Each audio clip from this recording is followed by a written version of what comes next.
In response to the death of former Chamber CEO Thomas J. Donohue on October 14, 2024, the U.S. Chamber of Commerce released the following statement today.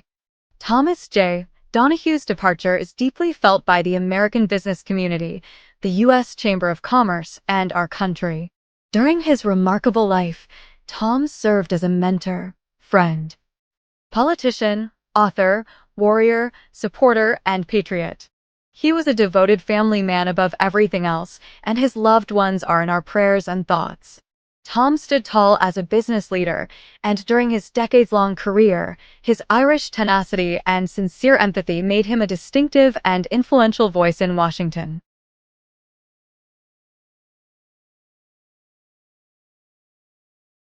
And globally.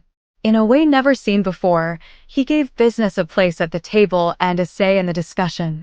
After serving as the head of the American Trucking Associations for 13 years, Tom assumed leadership of the U.S. Chamber of Commerce in 1997.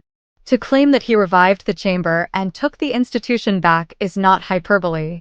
From productive to powerful, from good to great, and advocating for business from the nation's capital to every corner of the world.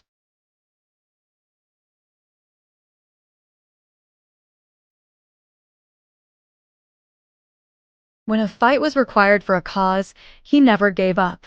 He supported, spearheaded the American business community, and transformed the chamber into the world's biggest and most successful business association, consistently honoring his word and upholding his commitments.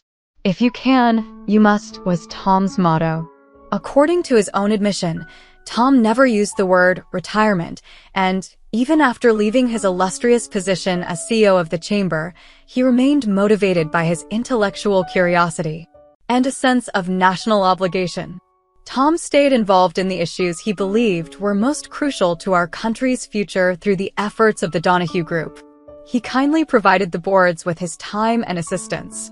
Of Marymount University, the Center for International Private Enterprise, the Hudson Institute, and the U.S. Chamber. Serving the business community was, as Tom would frequently say, serving our nation, and he did so with distinction. Similar to Tom, the spirit of enterprise is robust, unafraid, and lasting, larger than any of us, yet a representation of our best qualities. Although Tom Donohue will be sorely missed, his legacy endures as we continue to uphold his values. About Thomas J. Donohue, after 13 years as the head of the American Trucking Associations, Donohue became leadership of the U.S. Chamber of Commerce in 1997. Before leaving the music industry and becoming the wife of Steely Dan's Donald Fagen, vocalist Libby Titus recorded 2 albums in the late 1960s and early 1970s. She passed away on Sunday at the age of 77. The reason of death was not stated. Fagen posted an announcement on Steely Dan's website about her passing. He commented, "On October 13th, my lovely wife, Libby Titus Fagen, passed away surrounded by family. We appreciate you remembering us and protecting our privacy during this difficult time."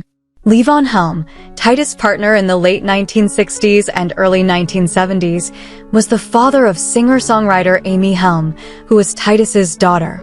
Love Has No Pride, which Titus co-wrote with Eric Kaz, is his most well-known and frequently recorded song. The song's many covers, which included recordings made quickly after one another by Bonnie Raitt. In 1972, Linda Ronstadt in 1973, and Tracy Nelson and Rita Coolidge in 1974 made it more well-known than the version she produced in 1977. Along with many others, Rod Stewart, Billy Bragg, Rita Wilson, and Jane Monheit have all covered the song. During his brief recording career, Titus released 2 self-titled albums. The first featured covers of songs like The Fool on the Hill and You Didn't, and was released in 1968 by the independent Hot Biscuit Disc Company label. Have to Be So Nice and received little notice. With 4 songs co-written by Titus and an all-star lineup of producers that included Paul Simon, Robbie Robertson, Carly Simon, and Phil Ramone, the second album was released on Columbia almost 10 years later, in 1977. It was a far more well-known release. As a songwriter, Titus contributed to Carly Simon albums and co-wrote songs with Burt Bacharach for his Woman album in the late 1970s. Although she did not feature on the group's first record, Titus performed with the Rock and Soul Revue in its early years, prior to Steely Dan's reunion, and co-founded the group with Fagen. The native of Woodstock, New York, first married Barry Titus, then she dated Helm before marrying Fagen in 1993. She received credit for minor parts in the motion pictures Heartburn and Awakenings. Titus talked about her past with her husband and her part in the reunion record featuring Steely Dan, which was featured in a Rolling Stone interview in 2000.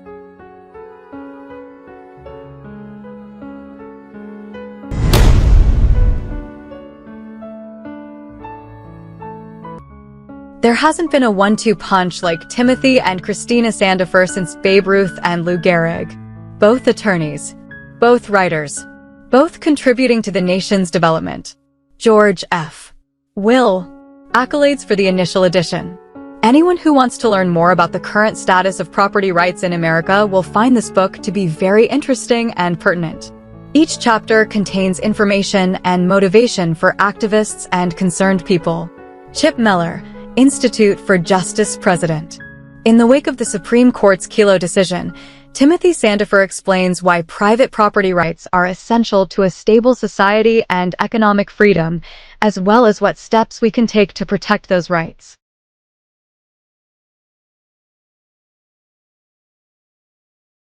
Texas Senator John Cornyn. Many economists and lawyers believe that private property is an abstract institution that is supported by its long-term societal benefits. However, according to Tim Sandifer, a person's personal identity and sense of value are fundamentally shaped by their property. You may understand that the human aspect of property rights cannot be overlooked in a continuing discussion that will determine our country's future well-being by reading his terrifying descriptions of what occurs when property rights are violated here at home. Richard Epstein, Law School, University of Chicago. Timothy Sandifer persuasively explains the value of property rights in a free society in this important publication. He also discusses the political and intellectual attacks on property owners' rights that began during the Progressive Era. Sandifer provides helpful recommendations for legislative amendments that would strengthen owners' rights and bring back the framers' intention to associate property with